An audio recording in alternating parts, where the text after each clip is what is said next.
Hello my dear friends, नमस्कार, वणक्कम, सत श्री अकाल, आदाब, अर्ज सलाम भाई का। आज के इस शॉर्ट सेशन में हम देखेंगे टिपिकल फ्लावर स्ट्रक्चर। एक फ्लावर कैसा दिखता है, उसके कौन से पार्ट्स होते हैं, उनका क्या फंक्शन है। Okay, so let's start with the typical flower structure. अब फ्लावर का पहले फ्लावर खिलने के पहले क्या होती है, कली होती है। वो कली को हम बोलेंगे फ्लोरल प्रीमोडियम। फ्लोरल प्रीमोडियम ऐसा कहेंगे, जो कि एक कली है, बड है, और एक हार्मोन है फ्लोरिजन, फ्लावरिंग हार्मोन, जिसके प्रेजेंस में वो फ्लावर बनेगा। अब फ्लावर में सब में पहले जो फ्लावर का ऐसा स्टॉक लाइक स्ट्रक्चर आया, जो फ्लावर का डंडा है, उसको हम कहते हैं पेडिसेल। क्या कहते हैं? Pedicel. Pedicel is the stock of flower. ऐसा फ्लावर जिसके अंदर पेडिसेल प्रेजेंट रहता है, इसको हम बोलेंगे पेडिसिलेट फ्लावर, और जिसके अंदर पूरी तरीके से एब्सेंट रहता है, ऐसे इसको हम कहेंगे the sessile flower. Will call it sessile flower, जिसमें डंडा एब्सेंट है। फिर ऊपर जो है इस तरीके का ऐसा बल्जी स्ट्रक्चर बनता है। ये जो बल्जी स्ट्रक्चर है, इसको हम कहेंगे थैलेमस। थैलेमस या फिर रिसेप्टेकल। थैलेमस या फिर रिसेप्टेकल। अब इसके अंदर 4 नोड्स होते हैं। कितने नोड्स? 4 नोड्स। ये हो गए 4 node. Node number 1, 2, 3 and 4। 1, 2, 3 and this one 4। 4 nodes है जिनके ऊपर 4 फ्लोरल वर्ल्स राइज होने वाले। अब यहां पर सब में नीचे जो ग्रीन कलर का जो ग्रुप रहेगा, ये ग्रीन कलर के ग्रुप को हम कहेंगे कैलिक्स। क्या कहेंगे? कैलिक्स। और एक एक मेंबर को हम बोलेंगे सेपल। क्या बोलेंगे? सेपल। ये ग्रीन कलर का होता है, इसलिए कुछ अमाउंट में फोटोसिंथेसिस भी कैरी आउट करता है। अगर ये सेपल्स है, सारे के सारे फ्री है, तो इसको हम बोलेंगे पॉलीसेपेलस, और सारे के सारे यूनाइटेड है, तो इसको हम बोलेंगे गैमोसेपेलस। That means सेपल्स अगर जो है फ्री है, तो इसको हम बोलेंगे द पॉलीसेपेलस कंडीशन, पॉलीसेपेलस। ओके, और यही अगर यूनाइटेड है, इकट्ठा हुए है, तो इसको हम बोलेंगे gamosepalous. Will call it gamosepalous. Okay, then आते हैं next part, the colourful part of the flower. ये हो गया फ्लावर का कलरफुल पार्ट, फ्लावर की पंखुड़ियां। द फ्लावर का कलरफुल पार्ट।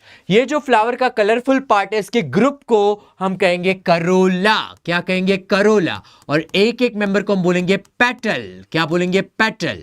अब ये जो पेटल है, एक तो फ्री रह सकता है या फिर यूनाइटेड रह सकता है। अगर ये फ्री है, तो इसको हम बोलेंगे पॉलीपेटालस। क्या बोलेंगे? पॉलीपेटालस। और अगर ये यूनाइटेड है, तो इसको हम बोलेंगे गैमोपेटालस। गैमोपेटालस। अब कुछ कुछ इसमें क्या होता है, कुछ कुछ फ्लावर्स में जो है कैलिक्स और करोला, ये कैलिक्स और ये वाला करोला दोनों सेम रहता है। कैसे रहता है? सेम रहता है। तो अगर कैलिक्स एंड करोला दोनों सेम है, तो that condition is called perianth. क्या कहते हैं इसको? पेरियांथ। और पेरियांथ के इंडिविजुअल मेंबर को हम कहते हैं tepal. We call it tepal. Okay, अगर दोनों जो भी है कैलिक्स एंड करोला दोनों सेपल जैसे है, ये दोनों लाइक सेपल है, ग्रीन कलर के हैं, तो इसको हम कहेंगे sepaloid perianth. We will call it sepaloid perianth. और दोनों भी अगर कलरफुल है, कैसे कलरफुल है, मतलब लाइक पेटल है, लाइक पेटल, तो इसको हम कहेंगे petaloid perianth. We will call it petaloid perianth. Clear my dear friends? आगे बढ़ते हैं on to the next one. अब लेते हैं the male reproductive organ in yellow colour. Okay, ये है male reproductive organ. This is the male reproductive organ. Okay, ये जो मेल रिप्रोडक्टिव ऑर्गन है, दिस वीक ग्रुप को हम कहेंगे एंड्रोशियम। क्या कहेंगे? एंड्रोशियम। और सिंगल सिंगल मेंबर को हम कहेंगे स्टेमन। क्या बोलेंगे? स्टेमन। ओके, देन द दुल्हनिया। दुल्हनिया बीच में बैठी हुई है, यहां पर ये दुल्हनिया, दिस दुल्हनिया इज द गाइनोशियम। क्या है ये? गाइनोशियम। दुल्हनिया के ग्रुप को we call it the gynoecium. इसको हम कहेंगे गाइनोशियम। और एक एक मेंबर को बोलेंगे कार्पेल या फिर पिस्टल। कार्पेल या फिर pistil. Alright my dear friends, अब जो है ये पर्टिकुलर स्ट्रक्चर देखने के बाद में विल जंप ऑन टू कि कैसा एक स्टेमन का स्ट्रक्चर रहता है और कैसा एक कार्पेल का स्ट्रक्चर रहता है. Now mail reproductive organ androecium.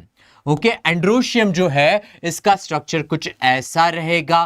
कैसा रहेगा? ऐसा रहेगा. All right, mail reproductive organ, the androecium, the structure would be this particular way. Okay, अब ये स्ट्रक्चर में हम सारी चीजों का लेबलिंग करने वाले हैं. ओके, नाउ यहां पर जो स्टॉक है इसका, the stalk is called filament. क्या है? Filament. Filament is the stalk like part. Stalk like part. Okay, ये किसका स्ट्रक्चर है? स्टेमन का. किसका? Stamen. Okay, that means androecium का single member. Then the next one, यहां पर ये वाला जो है लोब नंबर 1 है, ये लोब नंबर 2 है. ये हो गया एंथर लोब. कौन सा लोब? Anther lobe. और ये दो एंथर लोब जिससे कनेक्टेड है, ये कनेक्टेड पार्ट को हम कहते हैं कनेक्टिव. क्या कहते हैं? कनेक्टिव. और इन दोनों को मिलके बन रहा है एंथर. क्या बन रहा है? एंथर. ओके, क्योंकि एंथर लोब्स कितने? टोटल 2 है, इसलिए हम इसको कहेंगे डायथिकस. क्या कहेंगे? Dithecous anther. ओके, ये कैरेक्टरिस्टिक फीचर होता है एंजियोस्पर्म्स का. देन इसके अंदर यहां पर ऐसे ये वाले ग्रीन कलर के जो स्ट्रक्चर्स है, ये है माइक्रोस्पोरेंजिया. क्या है? माइक्रोस्पोरेंजिया, जो आगे जाके डेवलप होंगे इनटू पोलन सैक्स, जो आगे जाके पोलन सैक्स बनाएंगे. और उसके अंदर जो व्हाइट कलर के डॉट्स है, ये व्हाइट कलर के डॉट्स है माइक्रोस्पोर्स. माइक्रोस्पोर्स जो आगे जाके डेवलप होगा इनटू पोलन ग्रेन्स. किसमें डेवलप होगा? Into pollen grains. ये हो गया स्टेमन का बेसिक स्ट्रक्चर. ओके, अब यहां पर will see the carpel structure. किसका स्ट्रक्चर? कार्पेल का स्ट्रक्चर लेते हैं. कार्पेल या फिर पिस्टल का स्ट्रक्चर इस तरीके से रहेगा. As simple as that. यहां पर जो पोलन ग्रेन्स को रिसीव करने वाला पार्ट है, यह है stigma, the receptive part. Stigma, the receptive part. Then ये वाला पार्ट है स्टाइल. क्या है? स्टाइल. स्टाइल ये इसका स्टॉक है. क्या है? स्टॉक. देन बाहर वाला क्या आया? That is ovary. क्या है? ओवरी. और ओवरी का जब फर्टिलाइजेशन हो जाता है, क्या हो जाता है? फर्टिलाइजेशन हो जाता है, तो यही ओवरी बनाती है फ्रूट. क्या बनाती है? फ्रूट. और ओवरी के अंदर ऐसे स्ट्रक्चर्स रहेंगे जिसको हम कहेंगे ओव्यूल्स. क्या कहेंगे? ओव्यूल्स. और ओव्यूल्स का जब फर्टिलाइजेशन हो जाता है तो ओव्यूल बनाती है सीड. क्या बनाती है? सीड. इसलिए फल के अंदर क्या होते हैं? बीज होते हैं. और ये जो जिससे कनेक्टेड रहेंगे, ये कनेक्टेड स्ट्रक्चर जो रहेगा यहाँ पे, that connecting structure is called placenta. Placenta.